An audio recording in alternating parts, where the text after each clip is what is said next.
আমি লিখেছিলাম যে সম্ভবত বাংলাদেশ আজকে একটা নতুন ফেজের মধ্যে ঢুকেছে, কারণ ঢাকা বিশ্ববিদ্যালয়ের ক্যাম্পাসে শহীদ আবরারের যে গায়েবানা জানাজার পরেই এই প্রথম এত বড় করে স্লোগান উঠেছিল, দিল্লি না ঢাকা, ঢাকা ঢাকা।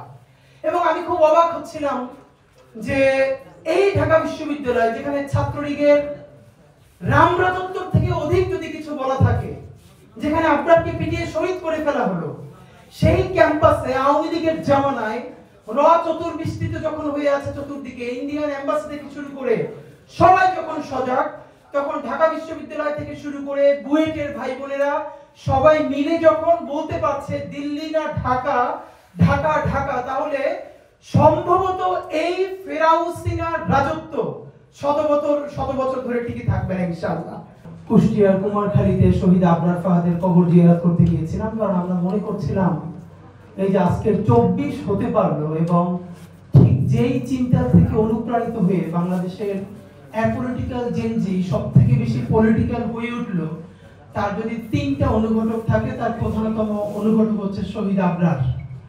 এবং সুতরাং এই 24 পরবর্তী নতুন বাংলাদেশে আমরা যদি জাতিগতভাবে কয়েকটা ফিগারকে সেলিব্রেট করি আধিপত্যবাদের বিরুদ্ধে, আগ্রাসনের বিরুদ্ধে, আমাদেরকে বারবার শহীদ আবরারের কাছে যেতে হবে।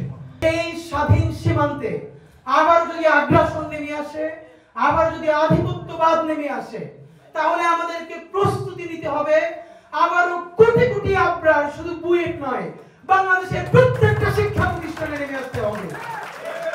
আমাদের পরবর্তী প্রস্তুতি স্বাধীন সীমান্ত তৈরি করা, সার্বভৌম বাংলাদেশ প্রতিষ্ঠা করা, আর সেই স্বাধীন সার্বভৌম বাংলাদেশ প্রতিষ্ঠার জন্য আমাদের লক্ষ কোটি আবরার লাগবে। এই আবরাররা শুধু কোনো দলের হবে না, সারা বাংলাদেশের হবে। মাহমুদ ভাইকে আমি বিশেষ করে ধন্যবাদ জানাই। উনি বাংলাদেশে ফেরত এসে 5 দিন জেলে ছিলেন, এরপরে 7 দফা দিয়েছিলেন জাতীয় প্রেস ক্লাবে। এর মধ্যে একটা ছিল বঙ্গবন্ধু এভিনিউকে শহীদ আবরার ফাহাদ এভিনিউ ঘোষণা করতে হবে। আমি সরকারকে অত্যন্ত একটা জায়গায় আমি তাদেরকে অভিনন্দন জানাচ্ছি, এবং তারা এটাকে অ্যাকনলেজ করেছেন, এবং রাষ্ট্রীয়ভাবে বঙ্গবন্ধু এভিনিউ এর বর্তমান নাম শহীদ আবরার ফাহাদ এভিনিউ।